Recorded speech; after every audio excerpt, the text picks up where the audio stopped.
কৃষক ভাইয়েরা আসসালামু আলাইকুম। আজ আমি একটি নতুন বিষয় কোকোয়া উদ্ভিদ নিয়ে আলোচনা করব। এই উদ্ভিদ দক্ষিণ আমেরিকায় এবং মালয়েশিয়াতে প্রচুর আবাদ হয়ে থাকে। বর্তমানে বাংলাদেশে অল্প অল্প চাষাবাদ হচ্ছে পাইলট ভিত্তিতে। এখনও বাণিজ্যিকভাবে ব্যাপকভাবে চাষাবাদ শুরু হয়নি। এই কোকোয়া উদ্ভিদ থেকে উৎপন্ন হয় কোকো বীজ, আর এই কোকো বীজ গুঁড়া করে বিভিন্ন ধরনের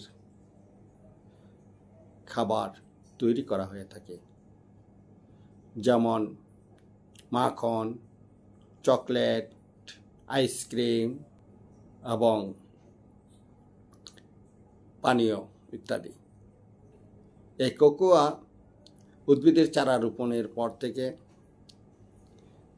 3 থেকে 4 বছর সময় লাগে ফল আসতে, এবং ফুল আসার পর থেকে ফল পাকতে সময় লাগে 6 মাস।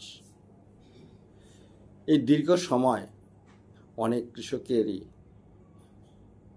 অপেক্ষা করা সম্ভব হয় না। তাছাড়া যেহেতু কোকোয়া উদ্ভিদ একটি নতুন উদ্ভিদ, এটার পরিচর্যা এবং ব্যবহার ভালোভাবে না জানলে ক্ষতির সম্ভাবনা থাকে।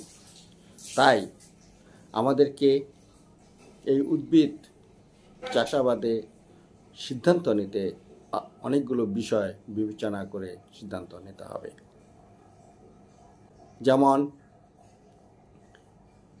এর বাজার মূল্য কেমন আছে, ক্রেতা কারা,